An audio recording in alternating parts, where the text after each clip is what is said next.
Queridos amigos, sejam muito bem-vindos a esta transmissão da Igreja Adventista de Setúbal. É um grande prazer poder, neste momento, estar com você aí. E talvez à semelhança daquilo que Jacó, há muitos anos atrás, constatou, de que depois de amanhecer naquela noite que tinha vivido junto à cidade de Luz, que depois, mais tarde, haveria de ficar conhecida como Betel, depois daquele sonho em que Jacó teve o contato com a escada que o ligava ao céu, ele tomou a consciência de que aquele lugar, efetivamente, era a casa de Deus, porque o Senhor tinha estado ali. E, neste momento, a sua casa, a sua sala de estar, o seu escritório, ou o lugar onde quer que você esteja neste momento, também é a casa de Deus. Porque se você está com os seus pensamentos conectados com o Senhor efetivamente está aí consigo. E Ele passará a ser também o seu Deus presente aí, e numa experiência intensa, Deus se manifestará a você também.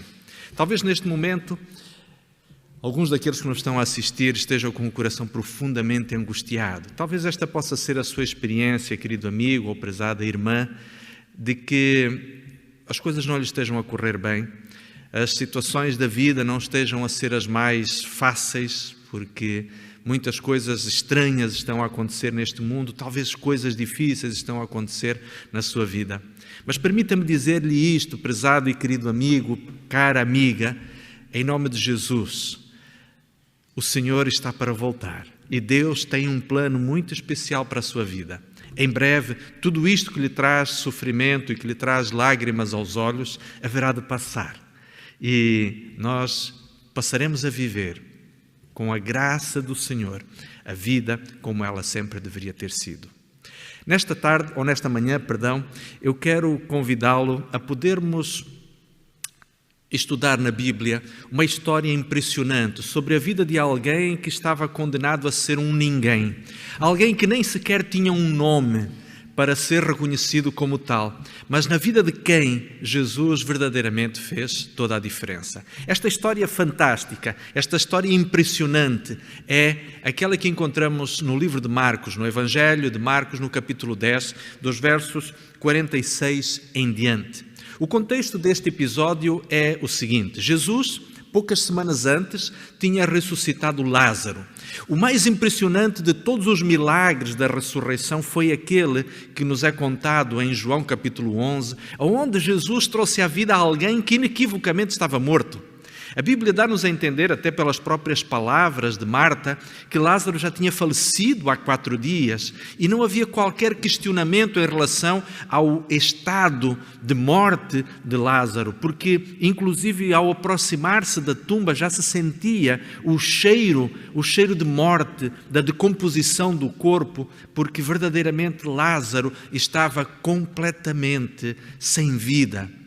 Mas quando Jesus o traz à vida novamente, verdadeiramente as pessoas ficaram, sem dúvida alguma, convictas de que aquele homem simples, aquele pregador galileu, era verdadeiramente alguém na vida do qual o poder de Deus se manifestava de uma forma surpreendente. Sem dúvida, muitas pessoas passaram a acreditar em Jesus mais do que num profeta, mais do que num homem santo, mas no verdadeiro Messias, e olhar para ele como aquele que era, sem dúvida, o Salvador do mundo. Esta fama espalhou-se rapidamente por todas as vilas e aldeias da Palestina. As pessoas de boca em boca transmitiam esta informação e esta história chegou também aos ouvidos de um homem que, embora fosse um desconhecido, embora fosse uma sombra na própria sociedade, ele não deixava de ter sonhos e de aspirar a coisas especiais, sobretudo aquelas que só Deus pode dar à vida do ser humano. E este homem que vivia ali nos arredores de Jericó, ele era um cego. A Bíblia diz-nos que este homem nem sequer é mencionado o seu próprio nome, porque é apenas referido como sendo um cego conhecido com o nome de Bartimeu. Mas aqueles que talvez conhecem um pouquinho desta língua na qual a Bíblia foi escrita, podem entender que Bartimeu não é um nome próprio. Bartimeu é um apelido, porque Bartimeu, como o próprio Marcos explica, quer dizer filho de Timeu. E o próprio nome Timeu também é uma abreviatura do nome Timóteo, um nome de origem grega, que é a junção de duas palavras. E Timóteo quer dizer literalmente adorador de Deus, ou aquele que honra a Deus. Mas reparem agora talvez até no paradoxo que o nome deste homem poderia representar. Como é que alguém que era adorador de Deus poderia ter um filho que se viesse a tornar cego? Como é que alguém que honrava a Deus na sua vida poderia deixar ou acreditar que Deus, a quem ele honrava, a quem ele adorava, lhe permitisse ter um filho cego? De acordo com a lógica daqueles tempos, a teologia da restituição ou a teologia, de alguma forma, da justificação pelas obras, não coincidia muito bem, não combinava muito bem esta ideia de que alguém que procurasse adorar a Deus, que procurasse honrar ao Senhor, tivesse um filho que se tornasse cego. As pessoas acreditavam que aqueles que eram bons cristãos ou que eram adoradores, fiéis de Deus, seriam pessoas honradas com saúde, com prosperidade, com uma grande descendência. E quando alguém era, de alguma forma, tocado por uma desgraça financeira, por uma crise familiar ou até por alguma doença, é porque, de alguma forma, esta pessoa estava a ser abandonada pela graça de Deus e estava a ser tocada pelos juízos divinos. E agora, então, este homem, ele poderia muito facilmente sentir-se como um abandonado da misericórdia de Deus. Ele era um cego, ele não podia enxergar. Em algum momento da sua vida, nós não sabemos quando, este homem tornou-se um cego. Mas repare, querido amigo, que esta história, ela na verdade ensina-nos algo fantástico e maravilhoso a respeito de quem Deus é e de como Deus lida com a realidade do sofrimento. Nós vamos ler então o texto, Marcos capítulo 10, do verso 46 em diante. E como o texto é cheio de informações e de detalhes que poderão ser enriquecidos através da nossa compreensão, nós vamos ler verso a verso e comentar algumas ideias associadas com cada porção do texto. O verso 46 diz: "E depois foram para Jericó, e saindo ele de Jericó, os seus discípulos e uma grande multidão, Bartimeu, o cego, filho de Timeu, estava sentado junto ao caminho, mendigando." Há aqui um detalhe ainda interessante que eu gostaria de partilhar com você, querido amigo, a respeito do contexto desta história. Jesus não só tinha ressuscitado pouco tempo antes Lázaro, como na verdade Jesus estava a fazer, portanto, a sua jornada em direção à cidade de Jerusalém, onde, dentro de poucas semanas, o ministério de Jesus haveria de terminar na cruz do Calvário. E desta forma, então, Jesus tinha ido a Jericó. É ali que nós encontramos aquele delicioso episódio de Jesus com as crianças. É neste momento que nós encontramos também Jesus falando àquele jovem rico, que no próprio Evangelho de Marcos é mencionado este detalhe sublime e sensível, onde Marcos observa a atenção de Jesus ao falar com este jovem e dizendo que Jesus, olhando para ele, o amou profundamente. E é interessante nós percebermos que é nesta mesma ocasião, nesta passagem de Jesus pela cidade de Jericó, que acontece também a fabulosa experiência de Jesus com Zaqueu, aonde um homem mundano, um homem empedernido, alguém que provavelmente ninguém olharia como um possível seguidor de Jesus, acaba por se converter, acaba por entregar o seu coração a Jesus e fazer com que a sua vida passasse a ser uma vida completamente diferente, a ponto de Jesus dizer, como está em Lucas no capítulo 10, no verso 19, que em verdade o Filho do Homem veio ao mundo para salvar aqueles que se haviam perdido. E desta forma, então, agora Jesus sai da cidade de Jericó. A passagem por Jericó tinha sido, sem dúvida, um dos momentos mais intensos do ministério de Jesus, ou pelo menos um dos mais bem descritos nos evangelhos de como foi a passagem de Jesus por uma determinada localidade. Contudo, mesmo agora que Jesus estava a deixar a cidade de Jericó, ele vai passar por um caminho aonde estava este homem. Como dissemos, este homem que não tinha nome, este homem que nem sequer era reconhecido pelo seu próprio nome. E vale a pena dizer aqui ainda o seguinte: a expressão filho de alguém era costumeiramente usada nos tempos da Bíblia. Jesus, por exemplo, era por vezes também chamado de Jesus, filho de José. Mas reparem que havia aqui o nome próprio de Jesus, aquele que lhe atribuía identidade e individualidade. Mas este homem, efetivamente, não é mencionado o nome com o qual provavelmente ele foi batizado, o nome com o qual ele foi reconhecido desde o seu nascimento. Ele era simplesmente o filho de Timóteo, o filho do adorador de Deus. E aqui, prezados amigos, talvez nós possamos encontrar algo, diríamos assim, irónico e chocante.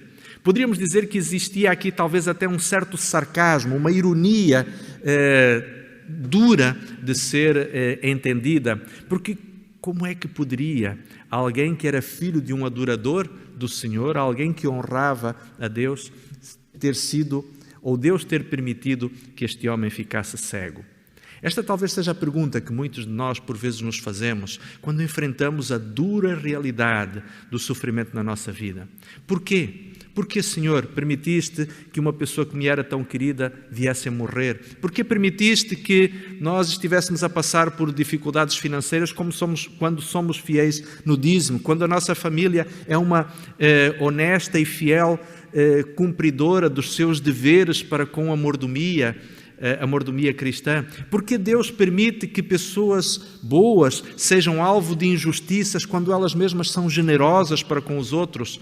Porque pessoas que procuraram ser bondosas com os outros recebem daqueles para quem foram bondosos, a quem foram uma bênção, receberam ingratidão e maldade? Muitas vezes nós nos perguntamos porquê. Mas há uma coisa muito importante que nós podemos aprender na Bíblia, e eu poderia, se tivéssemos mais tempo, de lhe mostrar isto nas Escrituras, mas de alguma forma este conceito fica encerrado e demonstrado na história deste cego que era chamado filho de Timeu. É que o sofrimento, ele muitas vezes não tem um porquê, porque o sofrimento não vem de Deus. Deus não é o causador da dor, Deus não é o gerador, o originador do sofrimento. A origem do sofrimento, da maldade, das injustiças e de todas as perplexidades na vida de um ser humano estão relacionadas com o inimigo de Deus. Mas o que é interessante é que o Senhor, na sua grande bondade, muitas vezes Ele se permite usar todo este sofrimento, toda esta dor na vida dos seus filhos para que possam transformar-se estas experiências dolorosas em motivos de honra e glória ao nome de Deus. E talvez neste momento você esteja a lembrar-se daquele fenomenal texto de Romanos, capítulo 8, verso 28, quando Paulo diz que todas as coisas contribuem para o bem daqueles que amam a Deus. Por isso a pergunta não é porquê o sofrimento, qual é a causa das lutas e das dificuldades na nossa existência, sim, mas para quê Deus permite, por vezes, que certas dificuldades e problemas venham à nossa vida. E quando nós olhamos para a história deste homem, o para quê, o propósito, o objetivo, parece de alguma forma ficar claro quando observamos esta experiência. O texto continua dizendo, no verso 47, e ouvindo que era Jesus de Nazaré, começou a clamar e a dizer: Jesus, filho de Davi, tem misericórdia de mim. E aqui é interessante, queridos amigos, nós percebermos isto. Quando este Bartimeu, que estava assentado junto ao caminho, a uma estrada que ligava Jerusalém aliás, Jericó a Jerusalém, uma estrada que era, enfim, ponto de passagem para muitas pessoas e que ali facilmente, com a mão estendida, Bartimeu poderia implorar a misericórdia e a compaixão das pessoas que por ali passassem. Mas repara numa coisa interessante, querido amigo. Bartimeu, este cego, o filho de Timóteo, ele poderia facilmente receber moedas, mas ele não sabia se a pessoa que lhe tinha posto a moeda nas mãos, se era alta ou baixa, se era nova ou velha, se era homem ou mulher. Era simplesmente alguém que passava, era simplesmente alguém que estava por ali de passagem e que no seu coração se tinha compadecido daquele pobre desgraçado, daquele pobre cego. Este homem, ele estava à beira do caminho, porque ele não podia efetivamente fazer parte daqueles que seguiam viagem em direção a Jerusalém. Ele não podia ir a lugar nenhum. Provavelmente ele nem sequer tinha recursos ou condições de poder ir a qualquer lugar. Ele apenas estava à beira da vida, sentado a dar-se conta de que os outros passavam, porque nem sequer ver os outros passar ele podia fazer, porque, como o próprio texto mostra, ele era cego. Mas a Bíblia mostra-nos no verso 47 que quando a certa altura ele se apercebe que muitas pessoas estavam a passar por aquela estrada e embora fosse um caminho, uma rota movimentada, o cego Bartimeu apercebeu-se de que naquele dia havia muito mais gente do que o normal. Era a época das pessoas começarem a ir em direção à cidade de Jerusalém, porque dentro de poucas semanas aconteceria a Páscoa. Mas o fluxo de pessoas era bastante maior do que o normal. Ainda era inverno. Provavelmente os dias ainda eram frios. E ali estava Bartimeu muito cedo, à espera de uma esmola, à espera da generosidade e da compaixão dos outros. E quando ele se apercebe da grande quantidade de pessoas que estavam a trafegar naquele caminho, ele pergunta o que é que estava a acontecer. E então alguém lhe diz que Jesus, o Nazareno, estava a passar. Naqueles tempos existiam muitas pessoas que tinham recebido o nome de Yeshua. Era um nome que estava na moda naqueles tempos. E Jesus era mais um dos muitos que tinham recebido ao nascimento este nome. Mas quando é referido que este Jesus era o Nazareno, alguma coisa se acende na memória deste cego e ele tem a noção clara de que ele está diante da oportunidade da sua vida. E a Bíblia nos diz que quando ele ouve a expressão o Jesus de Nazaré está a passar, ele então começa a clamar em alta voz, Jesus, e não Jesus de Nazaré, mas Jesus, filho de Davi. E aqui, prezados amigos, há algo surpreendente. Este homem podia ser cego, mas certamente ele não era uma pessoa sem fé. Ele não era uma pessoa também sem cultura bíblica e religiosa. A verdade é que este homem provavelmente no seu tempo de cegueira tinha se apegado com Deus, suplicando e implorando a misericórdia do Senhor para lhe devolver a visão. Sim, porque nós percebemos no texto que nem sempre este homem tinha sido cego. E a Bíblia diz-nos que ele começa a clamar, Jesus, filho de Davi, tem misericórdia de mim. E a Bíblia conta-nos que esta afirmação que Bartimeu faz está carregada de profundo significado messiânico. A expressão filho de Davi era algo que os judeus sabiam muito claramente que era a ascendência do Messias. Todas as profecias do Antigo Testamento apontavam para o Messias como sendo descendente, não só da tribo de Judá, como também, efetivamente, da casa de Jessé. Porque este Messias, de alguma forma, ele restauraria e ampliaria de uma forma nunca antes vista a glória do reino de Davi, da casa real de Davi. E desta forma, então, quando este cego, ele implora para a misericórdia de Jesus, então a Bíblia mostra-nos que ele tinha uma noção muito clara de quem era Jesus. Querido amigo, neste momento a pergunta que lhe faço da parte do Senhor, você sabe quem é Jesus para você? Você tem a noção de quem é Cristo, quem é esta pessoa para você? Aquele cego, ele sabia exatamente quem era Jesus. E quando ele implorou a Jesus a ação em seu favor, ele realmente estava a saber a quem dirigia o seu pedido: ao Messias, ao Salvador do mundo, ao único que poderia verdadeiramente resgatá-lo e salvá-lo da sua condição como ser humano pecador. Ele sabia mais ainda que este era o enviado de Deus, aquele que haveria de resgatar a humanidade de todos os seus pecados e de todas as suas dificuldades. O texto continua dizendo no verso 48 que muitos então o repreendiam para que se calasse, mas ele clamava cada vez mais alto: Filho de Davi, tem misericórdia de mim. E agora aqui, queridos amigos, reparem numa coisa.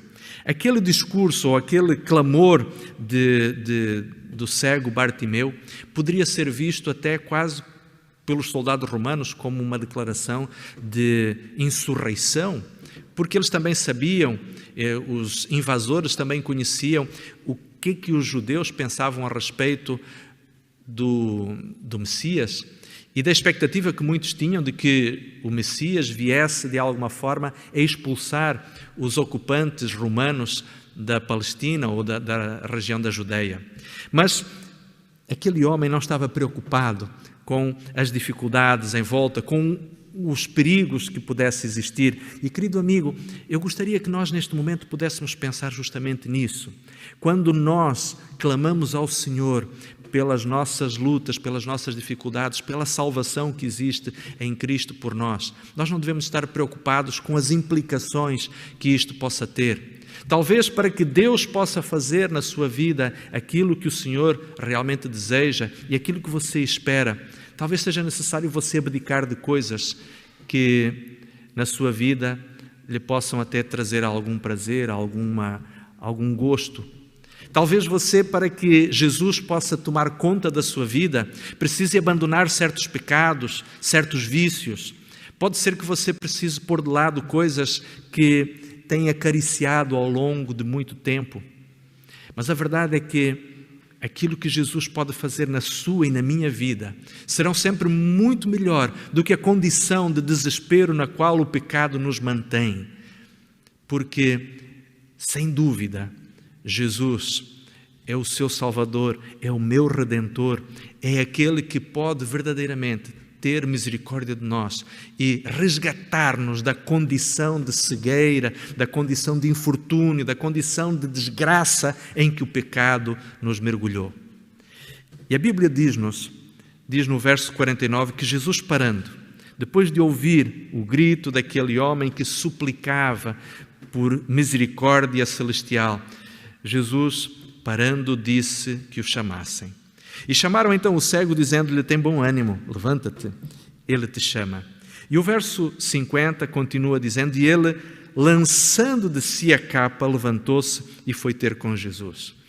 O comentário bíblico adventista, ao analisar este texto, ele comenta que muito provavelmente a expressão que o apóstolo, aliás, que Marcos queria usar aqui para expressar a atitude de Bartimeu foi que ele saltou em direção justamente ao seu mestre. Quando a notícia lhe foi dada de que o mestre estava para o receber, ele então salta e atira a sua capa.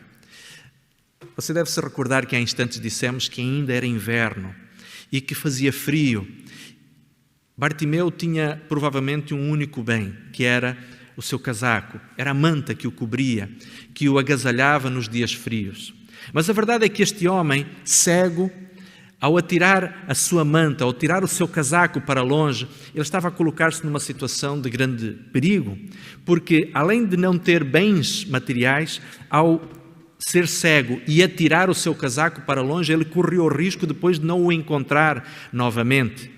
Porque imagine a quantidade de pessoas que estavam por ali a passar, facilmente poderiam pisotear aquele cobertor ou aquele casaco e quando ele eventualmente o encontrasse mais tarde, estaria todo rasgado, estaria todo empoeirado, estaria todo sujo e completamente destruído. Mas Bartimeu não pensa nisto. Por quê?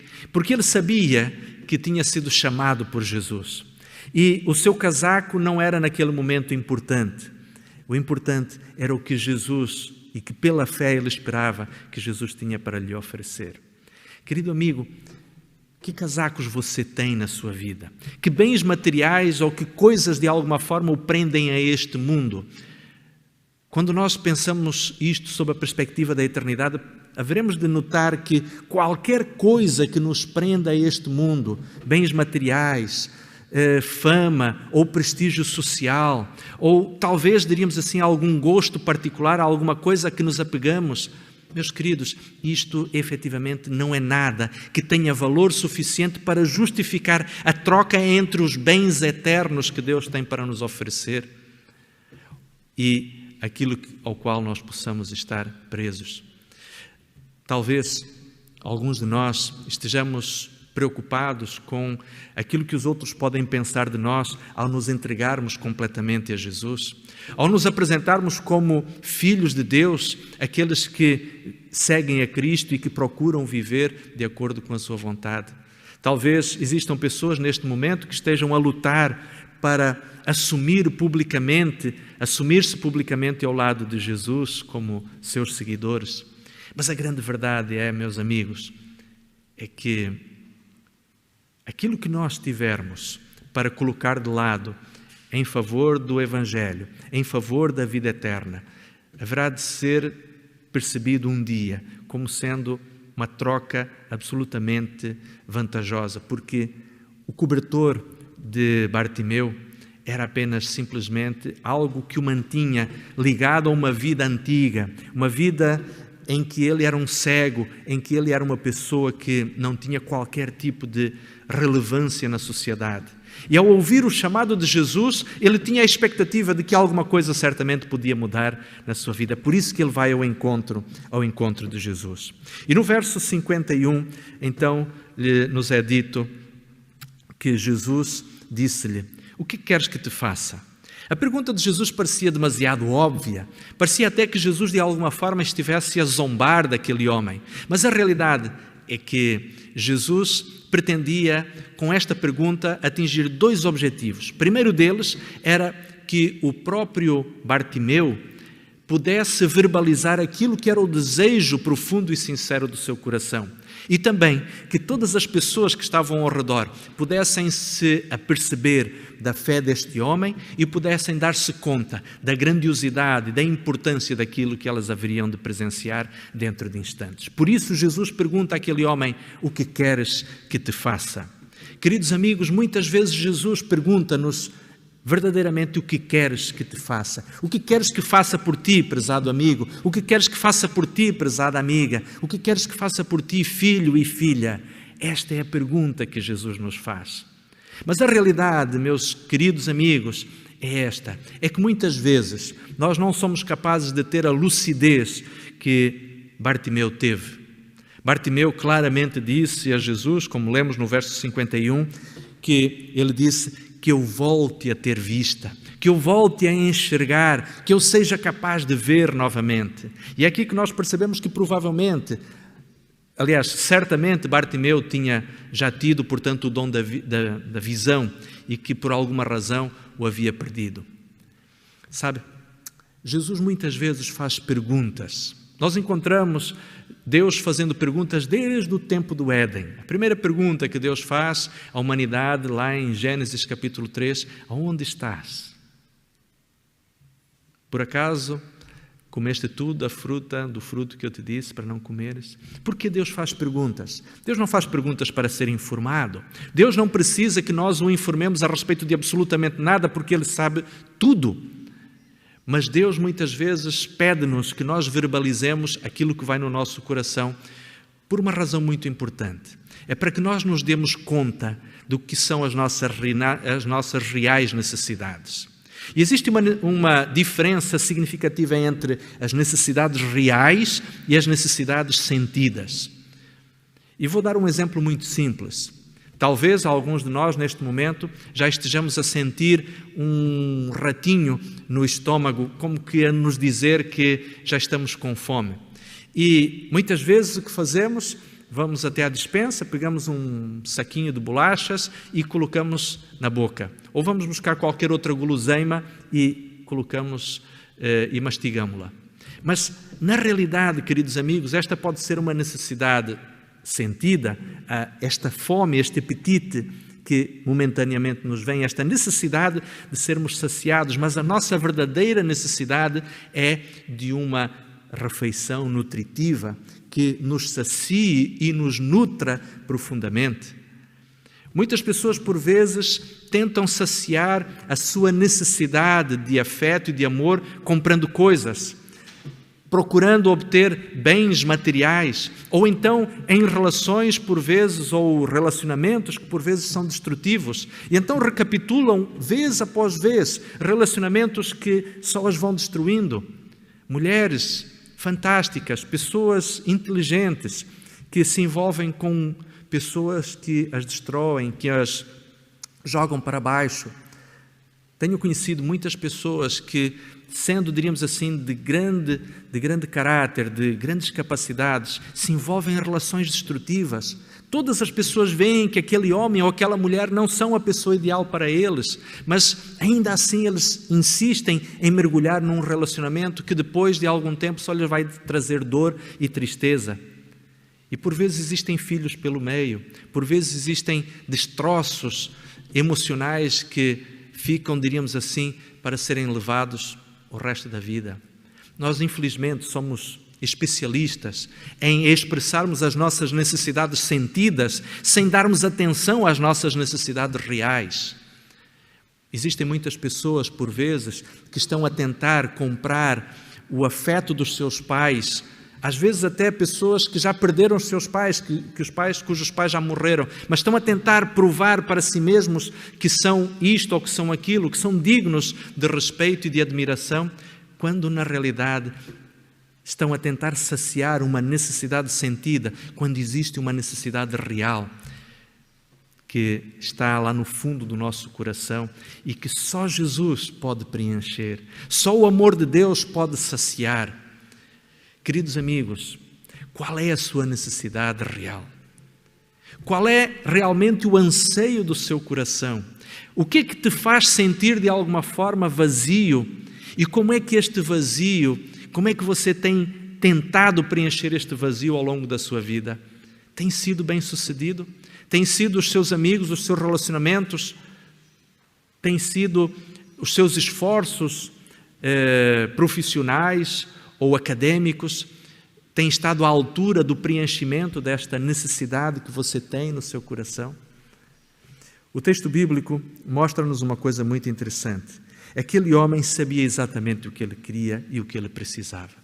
Ele não tinha dúvidas alguma, não tinha qualquer dúvida de que as moedas que ele recebia à beira do caminho entre Jericó e Jerusalém eram apenas uma maneira muito distante de mitigar as suas reais necessidades, porque aquilo que ele precisava, somente Jesus lhe podia dar. Esta foi a razão pela qual este homem, na esperança e na fé de ter da parte de Jesus a solução da sua profunda necessidade, ele esteve disposto a tirar o seu casaco, a tirar o cobertor, a capa que ele possuía para longe, porque se Deus quisesse, se fosse de acordo com a misericórdia de Deus, ele não precisaria mais daquela capa, ele haveria simplesmente de viver uma vida completamente diferente dali para diante. E o grande desejo daquele homem, que era o de poder efetivamente voltar a ver, cumpriu-se no instante seguinte. Porque no verso 52 nos é dito que Jesus lhe disse: vai, a tua fé te salvou. E quando, exatamente a seguir, os seus olhos se abrem, diante de si estava o rosto que ele jamais esqueceria, o rosto do seu Salvador, o rosto do seu Redentor, o rosto daquele homem que o tinha verdadeiramente libertado do seu profundo problema de cegueira, de opressão pelo pecado. E repare que Jesus diz: vai, a tua fé te salvou. Mas o texto continua dizendo que aquele homem, depois que passou a ver, ele se tornou o quê? Um seguidor de Jesus. Meus queridos amigos, embora Jesus nos diga a cada um de nós: vai, mas nós precisamos nos tornar seguidores de Cristo. Nós precisamos tornar-nos seguidores de Cristo, não caminhando permanentemente lado a lado com Jesus, mas seguindo o seu exemplo. Não estando, diríamos assim, permanentemente dentro da igreja, mas indo atender às necessidades dos outros. Aquilo que Jesus nos diz, efetivamente, é isto. Se nós somos libertos por Ele, nós passamos agora a ter uma missão, passamos a ter um propósito. A sua vida e a minha vida, depois de clamarmos e de obtermos a bênção do Senhor para a nossa existência, nós passamos a ter uma missão que nos é atribuída por Jesus. E esta missão está efetivamente em continuarmos a seguir Jesus, fazendo a sua vontade e o seu plano, cumprindo o seu plano para a nossa vida. E a pergunta que eu quero deixar no seu coração, querido amigo e prezada amiga, é esta: qual é o plano que Deus tem para a sua vida? Está você disponível ao receber a bênção que você tanto deseja receber da parte de Deus? Está você disponível para seguir o plano de Deus?